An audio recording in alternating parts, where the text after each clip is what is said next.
This is the AprilAire 5000 air cleaner, and we're going to change the air filter in it. First thing you want to do is make sure the power is turned off to everything.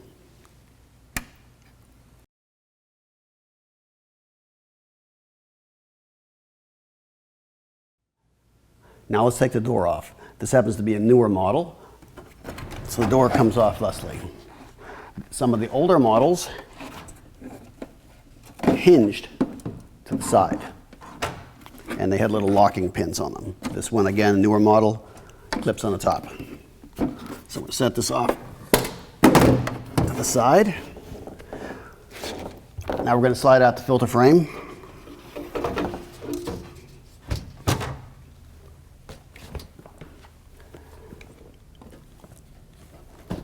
Okay, we're going to set it down, pleat spacers up.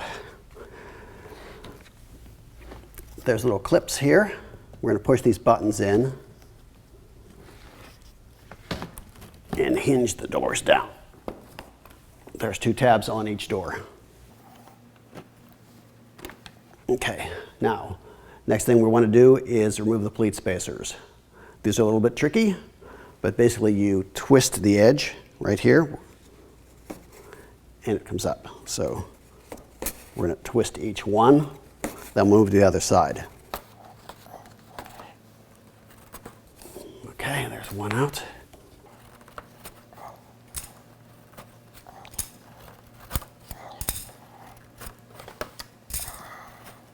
Okay, all the pleat spacers are out.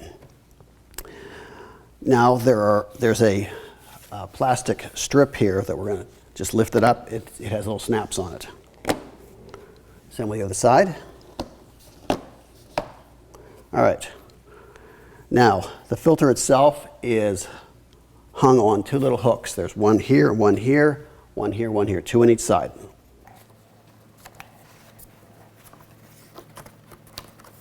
Okay, now we have our old air filter out. We're going to set it off to the side. Okay, here's the new filter.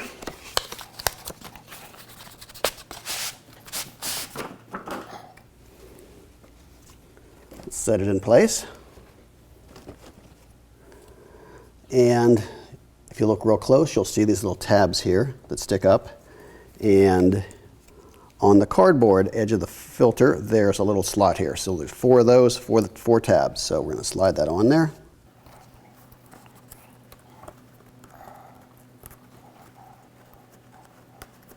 Okay, so now we have all 4 on. And we're going to center this filter. That's about right. And we're going to snap this back down. Okay, that's in place. I'm going to center the filter, snap this back down. Okay, now take out the ends and they snap in. 2 snaps on each side. There's 2, and there's the other 2. Okay, now the tricky part. Time to reinstall the pleat spacers. The pleat spacers, what you want to do is start with just one in the center. You want to get one of these fingers in between each of the pleats. So we're going to start here, and I like to start like on an angle and work my way in. So we're going to do one at a time here, just so that we can get these properly sorted. It's a little tricky the first time you do this. Okay, so there we go. So we have 1 finger in between each pleat. So we're going to just kind of even out the filter a little bit.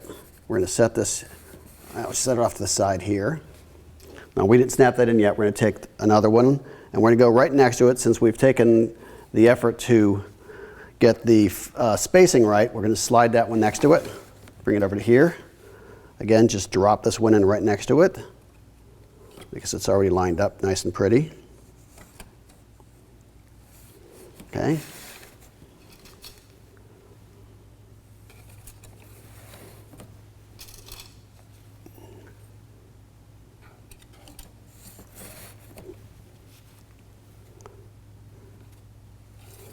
There we go. Now Next thing you do is snap them into place. Just push them down gently and you'll hear them make a snap sound.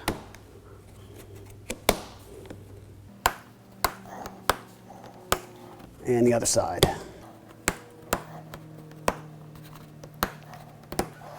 There we go. Now, okay, everything looks pretty good.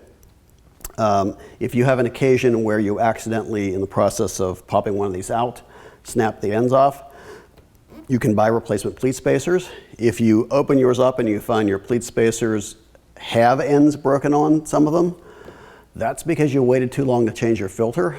The filter got plugged and the furnace was drawing against this filter. The air could not get through it, so it popped the pleat spacer. It'll snap the end right off if you wait too long. So this one doesn't have that problem, so all these pleat spacers are in good shape. Okay, so now we're going to flip this thing over. All right, the control electrode's right here. We're going to slide this off.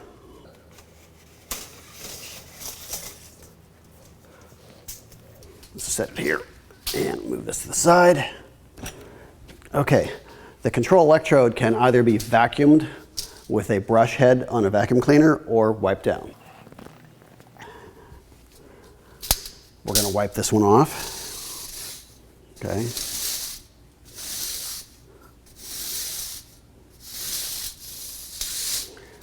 This one's rather clean because it's our demo unit.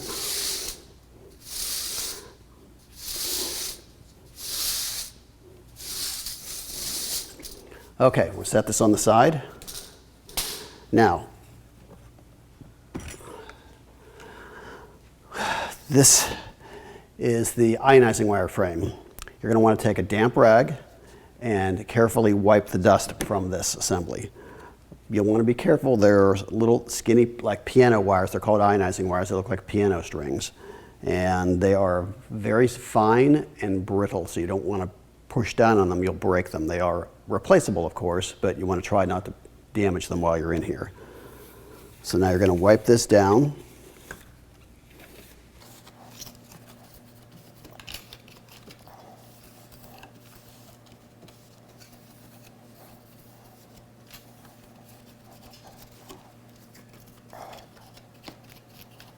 All right. All right, that's good. Now we're going to reinstall this one. All right. Now when it gets to here, it has to make contact with this metal piece. This is a ground clip, so we want to push down on it carefully. There we go. All right, now it's back in place. Now all we have to do is reinstall it. Now, on this furnace setup, you'll see the air cleaner is here, the furnace is here. The air is coming from your home down here, makes a turn, goes through the air cleaner into the furnace to get heated or cooled and blown back into your home. So the direction of airflow is this way, okay, headed that way. The control electrode is the first thing. There you go. It's the first thing the air goes through when it's coming through the air cleaner. It goes through the control electrode, then through the ionizing frame, then into the filter media.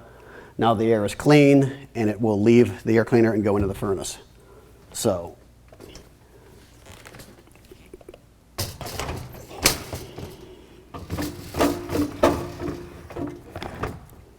that's it. Now you'll notice there's a little arrow here. It says airflow. Again, it's headed that way.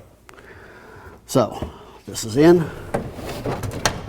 Let's put the door back on.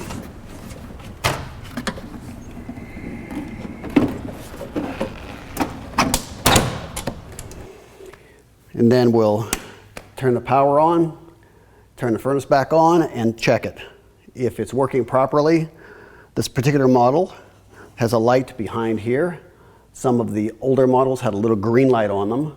When it's working properly, the green light, or blue light in this case, will be lit when the furnace blower is on. The light will stay on. If your light does not come on, or the light's blinking, there's a problem with your air cleaner. I'm your host, Jay. Thank you for watching. For additional help or questions, please feel free to contact us.